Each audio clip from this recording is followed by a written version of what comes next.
దేవునికి స్తోత్రములు. దేవుని బిడ్డలారా అంతా క్షేమంగా ఉన్నారండి. అందరూ బాగున్నారు కదా. దేవాది దేవుని యొక్క మహాకృప చేత మనందరము నెమ్మదిగా సంతోషంగా ఉన్నామండి. ఇది కేవలం దేవుని కృప. మన కొరకు ప్రభు అయిన క్రీస్తు వారి లోకానికి వచ్చి మన కొరకై రక్తం కార్చి ప్రాణాన్ని పెట్టిన దేవునికి కృతజ్ఞులు. ఎంతైనా నమ్మదగిన దేవుడు, మనల్ని ఆశీర్వదించి అభివృద్ధి పొందించే దేవుడు. అంతా క్షేమంగా ఉన్నారండి. పరిశుద్ధ గ్రంథంలో నుండి ఈరోజు దేవుని వాగ్దానం, కీర్తనల గ్రంథము 9వ అధ్యాయము 10వ వచనం. యెహోవా, నిన్ను ఆశ్రయించు వారిని నీవు విడిచిపెట్టువాడవు కావు. దేవునికి మహిమ కలుగును గాక. ఎంత గొప్ప వాగ్దానమో చూడండి. మనము దేవునిని ఆశ్రయించాలి, అంతే చాలు. మన ప్రభు మన జీవితాల్లో వింత కార్యాలు చేస్తారు. ఆయన ఆశ్రయించడం అంటే ఆయన చెప్పింది చేయాలి, ఆయన్ని వెంబడించాలి, ఆయన బిడ్డలుగా నడుచుకోవాలి. అప్పుడే దేవుడు మనల్ని ఆశీర్వదిస్తారు.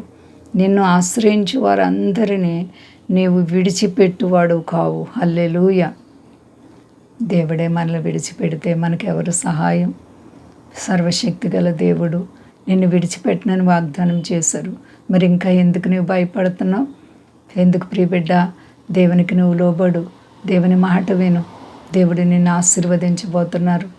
నీవు అన్ని విషయాల్లో కూడా అనేక ఆలోచనల చేత కృంగిపోయి, ఒకవేళ దేవునికి నీవు లోబడతలేదేమో. దేవునికి లోబడితే చాలు. దేవుడు నీ జీవితంలో వింత కార్యాలు చేసి నిన్ను ఆశీర్వదిస్తారు. నిన్ను విడిచిపెట్టే దేవుడు కాదు. నిన్ను విడువను, ఎన్నడూ ఎడబాయనని వాగ్దానం చేసిన దేవుడు. కాబట్టి వాగ్దానం చేసిన దేవునికి లోబడుతున్నావా? విధేయత కలిగి ఉన్నావా? నీవు ఆయన బిడ్డగా జీవిస్తే చాలు. నీ ప్రతి హృదయ వాంఛ తీర్చి నిన్ను ఆశీర్వదిస్తారు, అభివృద్ధి పొందిస్తారు. ప్రార్థన అనుభవం నీవు కలిగి ఉన్నావా? విశ్వాసాన్ని కాపాడుకో. దేవుడు నిన్ను అన్ని విషయాల్లో ఆశీర్వదించి అభివృద్ధి పొందించి మేలు చేయడానికి ఇష్టపడుతున్నారు.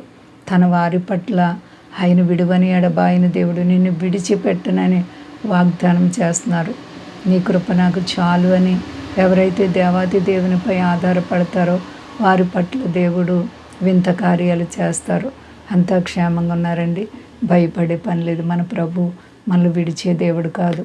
ప్రార్థించుకుందాం. ప్రేమ నమ్మకమైన మా దేవా, నీకు వందనాలు, స్తోత్రాలు. పగటికి పగలు, రాత్రికి రాత్రి మమ్మల్ని కాపాడుచున్నావు. నీకేమిచ్చి నీ రుణం తీర్చుకోలేను. గొప్ప దేవుడు ప్రభు, మా దేశాన్ని, దేశ నాయకులను కాపాడండి. మా దేశ ప్రజలందరినీ రక్షించండి. మీ దాసులను, దాసురండ్రులను కాపాడండి. సర్వ ప్రపంచాన్ని చల్లగా కాపాడండి.